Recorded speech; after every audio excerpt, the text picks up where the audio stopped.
Dear students, मैं Savita Sharma from new Catholic mission school और आज हम हमारी व्याकरण से जो है चैप्टर नंबर लेंगे 10 और जिसका टॉपिक है क्रिया। इससे पहले के 9 चैप्टर जो है वो हम कंप्लीट कर चुके हैं, है ना। देखिए, क्रिया बोलने से ही समझ में आ रहा है जिन शब्दों से या वह कोई शब्द जिससे हमें कोई भी काम को करने का या कोई प्रकार की घटना होने का पता चलता है या बोध होता है, उसे हम क्या कहते हैं? क्रिया कहते हैं। इट मीन्स मैं पढ़ा रही हूँ, मैं खा रही हूँ, मैं सो रही हूँ, ये सब क्या है? ये सब क्रियाएं हैं, काम है जो हम डेली में करते हैं। तो उन्हीं शब्दों को वह शब्द जिससे किसी कार्य या घटना के होने या किए जाने का बोध होता है उसे हम क्या कहते हैं? क्रिया कहते हैं। इसमें हमें कुछ उदाहरण दे रखे हैं।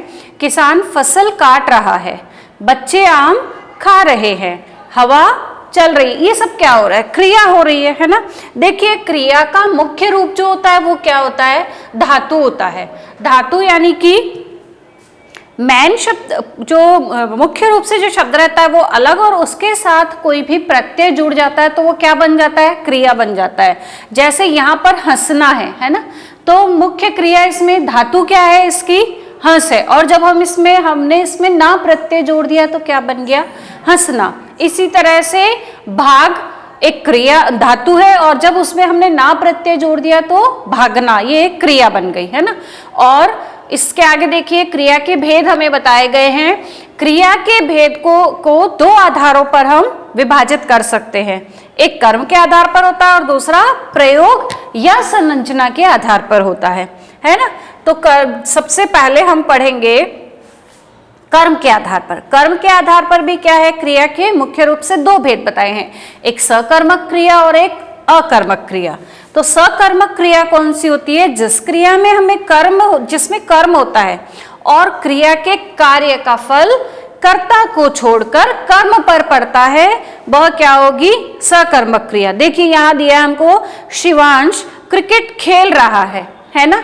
तो यहाँ पर क्या हो रहा है? क्रिकेट पे ना पढ़ के क्रिकेट खेलने पे क्या हो रहा है? शिवांश क्रिकेट खेल रहा है। तो ये कौन सी हो गई हमारी? सकर्मक क्रिया। और इसी में सकर्मक क्रियाओं के भी हमें कितने प्रकार बताए गए हैं? 2 प्रकार बताए गए हैं, एक कर्मक और एक द्विकर्मक। एक कर्मक का तात्पर्य है जिसमें एक कार्य होता है, एक कर्म होता है ना। जैसे रजनी ने गिलास तोड़ा, एक कार्य हुआ। द्विकर्मक में क्या होता है? जिसमें एक से अधिक यानी कि 2 कार्य होंगे, वे द्विकर्मक क्रियाएं कहलाएंगी। जैसे पिता ने पुत्री के लिए गुड़िया खरीदी, यानी 2 कार्य हो गए। पिता ने क्या किया? पुत्री के लिए और क्या खरीदा? गुड़िया खरीदी। तो ये हो गई द्विकर्मक क्रिया, ठीक है ना। फिर इसी का दूसरा भाग आता है अकर्मक क्रिया। एक ये सकर्मक क्रिया हो गई। अब हम आते हैं अकर्मक क्रिया पे। देखिए, जिस क्रिया के साथ कर्म न हो और क्रिया का फल कहाँ पड़ेगा? डायरेक्ट कर्ता पे, यानी काम करने वाले पे पड़ेगा, वो कौन सी होगी? अकर्मक क्रिया। जैसे मेघना पढ़ रही है, यहाँ डायरेक्ट कौन काम कर रहा है? मेघना। तो डायरेक्ट इफेक्ट कहाँ जा रहा है? पढ़ाई पर। मेघना पढ़ रही है। तो ये हो गई हमारी अकर्मक क्रिया। फिर क्रिया का दूसरा भेद आता है प्रयोग या संरचना के आधार पर। प्रयोग या संरचना के आधार पर क्रिया के कितने भेद बताए गए हैं? 6, जिसमें सामान्य, संयुक्त, नाम धातु, प्रेरणार्थक, पूर्वकालिक और कृदंत क्रिया, ये मुख्य रूप से 6 भेद बताए गए हैं, है ना। तो सामान्य क्रिया में क्या होगा? जिस क्रिया में जब किसी वाक्य में एक ही क्रिया प्रयुक्त होगी तो उसे सामान्य क्रिया कहते हैं। देखिए, मोनिका दूध लाई, एक कार्य हो गया, है ना। तो ये क्या हो गई? ये तो हो गई सामान्य क्रिया। फिर है संयुक्त क्रिया। संयुक्त क्रिया में क्या होगा? जब क्रियापद में अनेक क्रियाएं मिलकर पूरा एक कार्य का बोध कराएंगी। जैसे जय अमेरिका से आ गया है, यानी आना गया, 2 क्रिया है मिल रही है। रीना ने लाल साड़ी पहन ली, तो ये क्या हो गया? संयुक्त क्रिया हो गई, 2 क्रिया मिला करके हो गई, ठीक है ना। फिर आती है नाम धातु क्रिया, जो क्रियाएं संज्ञा, सर्वनाम या अनुकरणवाची शब्दों से बनाई जाती है। देखिए, संज्ञा शब्दों से क्रिया को बनाना, जैसे इसमें दिया है संज्ञा शब्द हमको क्या दिया है? फिल्म दिया है ना। और फिल्माना, ये एक क्रिया बनेगी। फिल्म कोई क्रिया नहीं है, क्या है, संज्ञा शब्द है। और फिल्माना, पिक्चर फिल्माना, या यहां पर है हाथ, ठीक है, ये कोई क्रिया नहीं है। जबकि हथियाना, किसी से कोई चीज हथिया लेना, ये अपने आप में क्या बन जाती है, क्रिया बन जाती है। तो ये हो गया हमारा संज्ञा शब्दों से। फिर सर्वनाम शब्दों से जो है वो नाम धातु क्रिया कैसे बनाई जाएगी, जैसे अपना है सर्वनाम, यहाँ अपनाना है ना, किसी चीज को एक्सेप्ट कर लेना, ये हो गया नाम धातु क्रिया। फिर विशेषण शब्दों से हम कैसे बनाएंगे, विशेषण क्या है, गर्म और गर्माना, जब इसकी हम क्रिया बनाएंगे तो गर्माना बन जाएगा। ऐसे ही अनुकरणवाची शब्दों से, अनुकरणवाची शब्द जैसे हिन हिन है, और जब इसकी क्रिया बनाएंगे तो हिन हिनाना, घोड़ा हिन हिना रहा है, तो इस तरह से क्रिया बनेगी। फिर आता है प्रेरणार्थक क्रिया, जिस क्रिया को कर्ता स्वयं ना करके किसी दूसरे से करवाता है वो प्रेरणार्थक, यानी किसी को प्रेरणा देकर या किसी को बोल कर करवाता है वो। जैसे मम्मी ज्योति से कपड़े धुलवाती है, मम्मी स्वयं नहीं है, ज्योति से धुलाई, यानी प्रेरणार्थक। ये हो गया प्रेरणा देना या कहकर किसी कार्य को करवाना, है ना।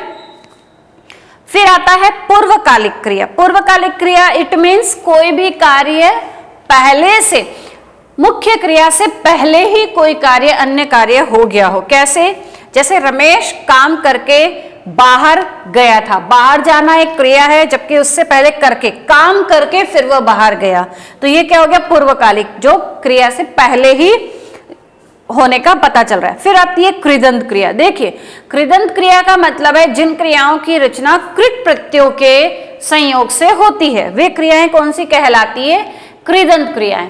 यानी जैसे यहां पर लिखा है वर्तमान कालिक कृदंत क्रिया, पढ़ता, यानी पढ़ क्या है, क्रिया, और इसमें कृदंत प्रत्यय जब लगा दिया तो शब्द क्या बन गया, पढ़ता, है ना।